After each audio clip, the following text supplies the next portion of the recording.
তোরা মোকে এখন জিজ্ঞেসটা করছিস বলে মু এখন বলছি, আগুতে তো জিজ্ঞেসটা করিস লাই, তাই মু বলি লাই।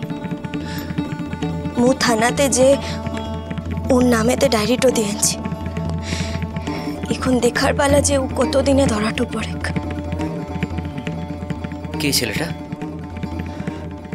কৃষাণু।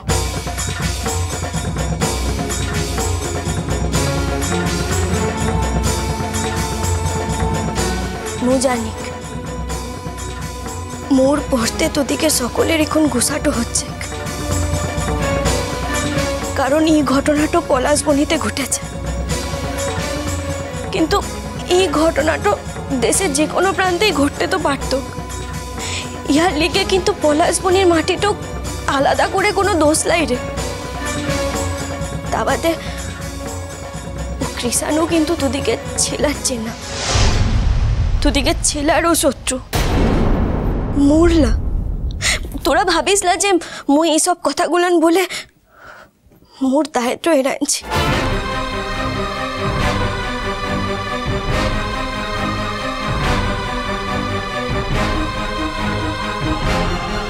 তোরা সকলে যেমন মিঠাইয়ের পাঁচটাতে আনছিস,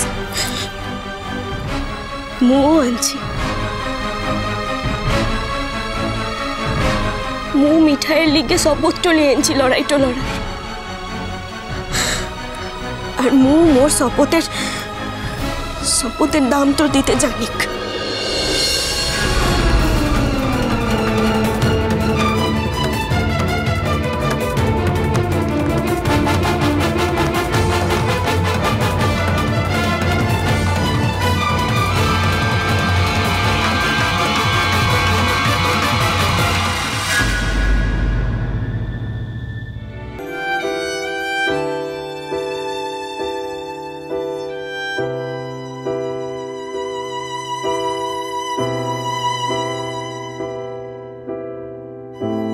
কমলিকা মা, কমলিকা। বাবা তুমি এসেছো? এসো বসো বসো, এসো। এই শোন না, দুদিন আগেই আসার কথা ছিল জানিস, কিন্তু ওই অ্যাজ ইউজুয়াল গ্রামে গিয়ে আটকে গেলাম। কি হয়েছে জানিস তো মা, গ্রামে গেলে না ওই মানুষগুলোর এত অভাব, অভিযোগ, স্বাস্থ্য সম্বন্ধে প্রশ্ন, কত কি যে থাকে, আর সেইগুলোকে ইগনোর করে কি করে চলে আসি বল। আসলে ওদের প্রবলেমগুলো যদি সলভ করে না আসি না, মনে কিরকম লাগে। কালকে সন্ধ্যাবেলা এসছি। তুমি কালকে এসছো? এখানে আসোনি তো? না রে, ওই বাড়িতে গিয়েছিলাম। যাওয়াটা দরকার ছিল। কথা হয়েছে? না, পিকলু কলকাতায় নেই, আর কথাটা পিকলুর সঙ্গেই বলা দরকার, অন্য কারোর সঙ্গে নয়। কারণ সন্তান তো পিকলুর, ওর ব্যাপারে পিকলুই আনসারেবল। তাহলে এবার ও বাড়িতে গিয়ে আমি একটা কথা শুনে এলাম। না, আমাকে যেচে পড়ে কেউ বলতে যায়নি। কি ব্যাপারে? না, কথাটা আমার কানে এলো, মানে ওরা আলোচনা করছিল। কি কথা বলবে তো? ওরা বাচ্চাটার অন্নপ্রাশনের জন্য খুব তোড়জোড় করছে।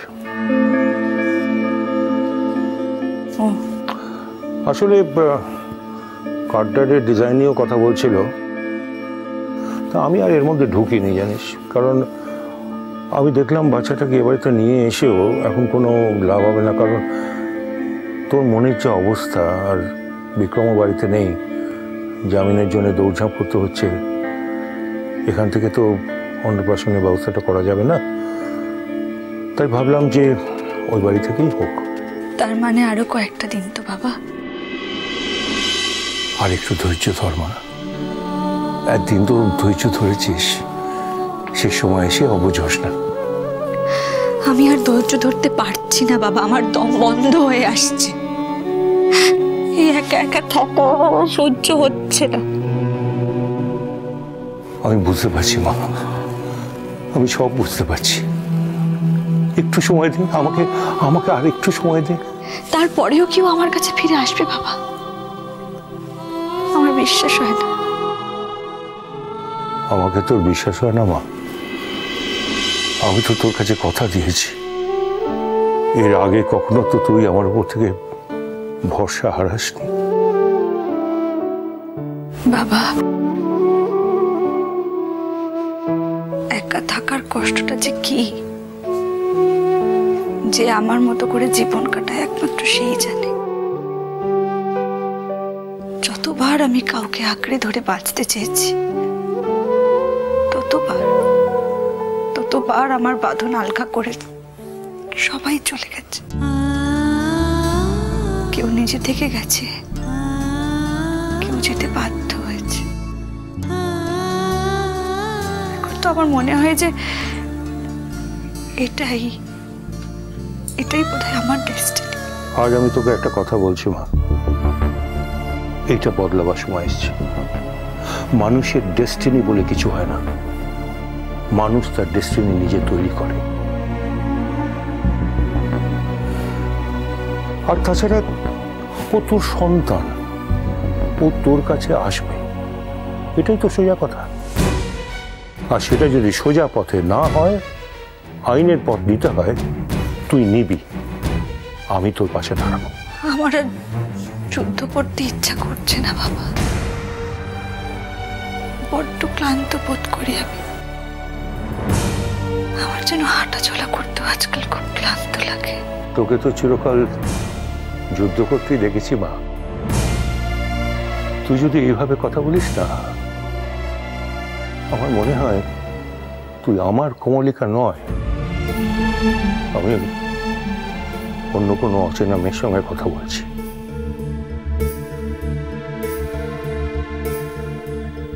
ওর অন্নপ্রাশনটা কবে বাবা? হ্যাঁ শোন, সেটাই বলতে এসেছিলাম তোকে, ও ব্যাটা তো আমার নাতি রে। তা আমি ঠিক করলাম ওই মুখে ভাতে যা কিছু খরচ সব আমি করব। খুব আনন্দ হবে না? সবাই কত হইচই করবে, অবশ্য সেটাই স্বাভাবিক। হোক, ওর জীবনের শুরুতেই যেন ওর জীবন সমস্ত আলো জ্বলে ওঠে ওর জীবনের। আমার কোনো অন্ধকার, তার কোনো ছায়া যেন ওর উপর না পড়ে। সব আলো জ্বলে উঠবে কি করে মা, যতক্ষণ না ওর মা ওর কাছে যাচ্ছে? মার তো ওর কাছে যাওয়ার উপায় নেই বাবা, ওকেই মার কাছে আসতে হবে যদি ঈশ্বর চান। কে বলেছে উপায় নেই? আমি তো দিব্যি দেখতে পাচ্ছি উপায় আছে।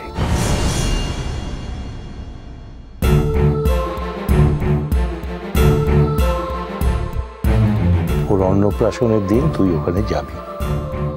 বাবা, এতদিন আমি ভাবতাম যে নানান স্ট্রেসে বোধহয় একা থাকতে থাকতে আমার মধ্যে কিছু পাগলামি দানা বেঁধেছে। এখন তো দেখছি তুমি পাগলামো করছো। না রে মা, আমি খুব সিরিয়াসলি বলছি, আমি নিজে তোকে ওই দিন ওখানে নিয়ে যাব। তুমি কি আমার সময় ঠাট্টা করছো নাকি? বাহ, আমার সম্বন্ধে তোর ইমপ্রেশনটা তো দারুণ হয়েছে। তোর এই মানসিক অবস্থায় আমি তোর সঙ্গে ঠাট্টা করতে পারি বলে তোর মনে হচ্ছে? আমি চা নিয়ে আসছি, তুমি বসো। আমার কথা এখনো শেষ হয়নি। এই কথাটা আর চলুক, আমি সেটাই তো চাই না বাবা। আমি চাই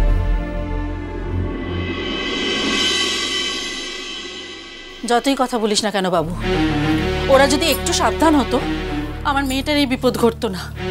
ওরা একটু সাবধান হয়নি, ওরা খালি নিজেদের নিয়ে ব্যস্ত থেকেছে।